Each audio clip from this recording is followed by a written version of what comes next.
آج تاریخ 20 ہے سوموار کا دن 2025 پروگرام میں بات کریں گے۔ پاکستان پیپلز پارٹی نے ایک مہینے کی ڈیڈ لائن دے دی ہے حکومت وقت کو، پاکستان مسلم لیگ نون کو۔ اگر ان کی ڈیمانڈز، ان کے کنسرنز، ان کے خدشات ایڈریس نہیں ہوئے تو وہ پھر نظر ثانی کریں گے اپنے ان کے جو موجودہ تعلقات ہیں پاکستان مسلم لیگ نون کے ساتھ۔ تو غلام حسین صاحب سے خاص طور پر جاننے کی کوشش کریں گے یہ کتنی دھمکی ہے جو جب سے موجودہ حکومت بنی ہے پاکستان پیپلز پارٹی کی طرف سے دی گئی ہے حکومت وقت کو۔ ویسے تو وہ ساتھ میں اتحادی بھی ہیں، پتہ نہیں اتحادی ہیں یا نہیں ہیں، تفصیل سے بات کریں گے۔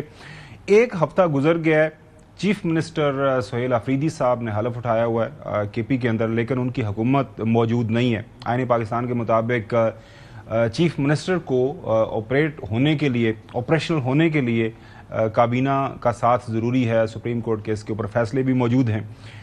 چیف منسٹر صاحب کہہ رہے ہیں کہ میری ملاقات کروا دیں میرے پارٹی قائد سے۔ حکومت پرائم منسٹر صاحب نے وعدہ کیا تھا لیکن اس کے بعد اس پہ کوئی ڈیولپمنٹ نہیں ہوئی۔ تو پشاور میں معاملات کس انداز سے چلائے جا رہے ہیں، کابینہ کب بنے گی، کیسے بنے گی، کون کون کابینہ کا حصہ ہوگا، یہ بھی سٹوری ہمارے پروگرام کا حصہ ہے۔ لیکن آج جو سب سے پہلی سٹوری جس کے اوپر ہم بات کریں گے، پہلے حصے میں افغانستان اور پاکستان کے درمیان جو سیز فائر ہوئی ہے، اور دوسری سیز فائر جو غزہ کے اندر ویسے تو بظاہر ہے لیکن اسرائیل اس کو نہیں مان رہا، وائلیشنز ہو رہی ہیں، تفصیل سے بات کریں گے۔ سب سے پہلے ناظرین، اچھا ہوا، امید اسی بات کی تھی کہ سینس پریویل کرے گی افغانستان کے اوپر جو وہاں پہ موجودہ عبوری حکومت ہے، اور ان کے لیڈران کو احساس ہوگا کہ یہ جو وہ کام کر رہے ہیں یہ کسی کے حق میں نہیں ہے۔ خبریں آنا شروع ہو گئی تھیں کہ ہمارے جو دوست ممالک ہیں وہ اس میں پڑے ہوئے ہیں، اور بالآخر پھر اوور دا ویکینڈ ہم نے دیکھا کہ ہمارے منسٹر فار ڈیفنس جو ہیں قطر گئے۔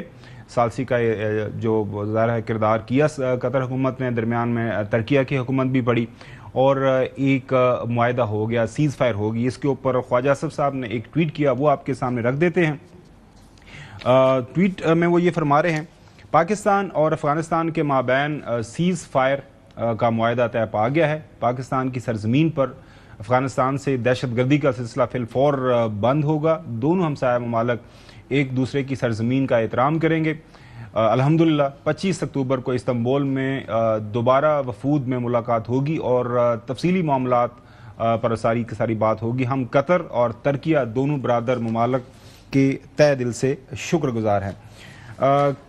قطر کی حکومت کی طرف سے، چونکہ انہوں نے ہوسٹ کیا تھا دونوں ممالک کے عہدیداران کو، ان کی طرف سے ایک ظاہر ہے ایک فارمل جوائنٹ پریس ریلیز بھی آ گئی ہمارے سامنے۔ اسلامی جمہوریہ پاکستان اور افغانستان کے درمیان مذاکرات کا ایک دور دوحہ میں منعقد ہوا ہے، جس کی ثالثی ریاست قطر اور جمہوریہ ترکیہ نے کی ہے۔ مذاکرات کے دوران فریقین نے فوری جنگ بندی اور دونوں ممالک کے درمیان دیرپا امن اور استحکام کو مستحکم کرنے کے لیے میکانزم کے قیام کے اوپر اتفاق کیا ہے۔ دونوں ممالک نے آنے والے دنوں میں فالو اپ ملاقاتیں کرنے پر بھی اتفاق کیا ہے تاکہ جنگ بندی کے تسلسل کو یقینی بنایا جا سکے اور قابل اعتماد اور پائیدار طریقے سے اس کے نفاذ کی تصدیق کی جا سکے۔ اس سے دونوں ممالک میں سلامتی اور استحکام کے حصول میں مدد ملے گی۔ وزارت خارجہ نے ریاست قطر کی طرف سے امید کا اظہار کیا ہے کہ یہ اہم اقدام دونوں برادر ممالک کے درمیان بارڈر پر کشیدگی کو ختم کرنے اور خطے میں پائیدار امن کے لیے ایک مضبوط بنیاد فراہم کرے گا۔ ناظرین، جو ایک پاسنگ آؤٹ پریڈ کے دوران field marshal army chief Syed Asim Munir صاحب کی طرف سے واضح طور پر جو ریاست پاکستان کی پالیسی ہے وہ سامنے رکھ دی گئی تھی۔ انہوں نے اپنی تقریر کے دوران وہ کیا انہوں نے کلمات ادا کیے تھے افغانستان کے حوالے سے، وہ آپ کے سامنے رکھتے ہیں۔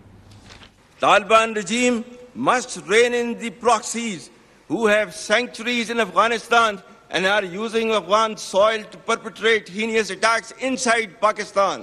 The law enforcement agencies and the armed forces, with the support of the brave people of Pakistan, particularly of Khyber Pakhtunkhwa and Balochistan, will surely defeat this menace as well. Be rest assured that like our victory in the conventional domain, every state proxy of our neighbor will be razed to dust, inshallah.